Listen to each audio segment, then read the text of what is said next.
ಹೆಡ್ಲೈನ್ಸ್ನ ಪ್ರಾಯೋಜಕರು NBC bearings ದೀರ್ಘಾವಧಿ ಸ್ಪರ್ಧೆಗಾಗಿ ಸುದೀರ್ಘವಾಗಿ.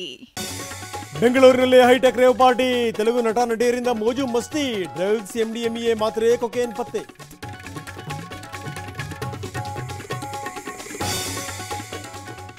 ಮಹಿಳೆ ಮೇಲಿನ ಲೈಂಗಿಕ ದೌರ್ಜನ್ಯಕ್ಕೆ ಸಿಂಧು ರೇವಣ್ಣ ಜಾಮೀನು ಅರ್ಜಿ ವಿಚಾರಣೆ ನಿರ್ಧಾರವಾಗಲಿದೆ. ಜೆಡಿಎಸ್ ಶಾಸಕನ ಭವಿಷ್ಯ. 5ನೇ ಹಂತದ ಮತದಾನ ಚುರುಕು, 49 ಕ್ಷೇತ್ರಗಳಲ್ಲಿ ವೋಟಿಂಗ್. ರಾಹುಲ್, ರಾಜನಾಥ್, ಸ್ಮೃತಿ ಸೇರಿದಂತೆ ಹಲವರ ಭವಿಷ್ಯ ನಿರ್ಧಾರ. ಜೋಡೆತ್ತು ಸರ್ಕಾರಕ್ಕೆ 1 ವರ್ಷದ ಸಂಭ್ರಮ, ಸವಾಲುಗಳ ಮಧ್ಯೆ ವರ್ಷ ಪೂರೈಸಿದ ಸಡಗರ.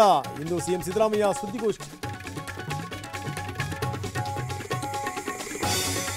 ಪೂರೈಸಿದ್ದು ವರ್ಷ ಮಾತ್ರ, ಸಾಧಿಸಿದ್ದು ಶೂನ್ಯ. ಖಜಾನೆ ಖಾಲಿ ಖಾಲಿ, ವಸೂಲಿ ಭಾರಿ ಭಾರಿ. ಬಿಜೆಪಿ ರಾಜ್ಯಾಧ್ಯಕ್ಷ ವಿಜೇಂದ್ರ ಟೀಕೆ.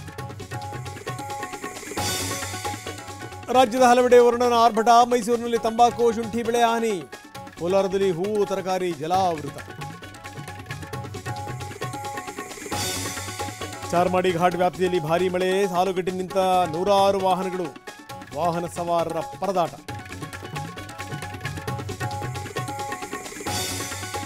ಮಳೆಯಿಂದ ಕೆಕೆಆರ್ ರಾಜಸ್ಥಾನ ಪಂದ್ಯ ರದ್ದು.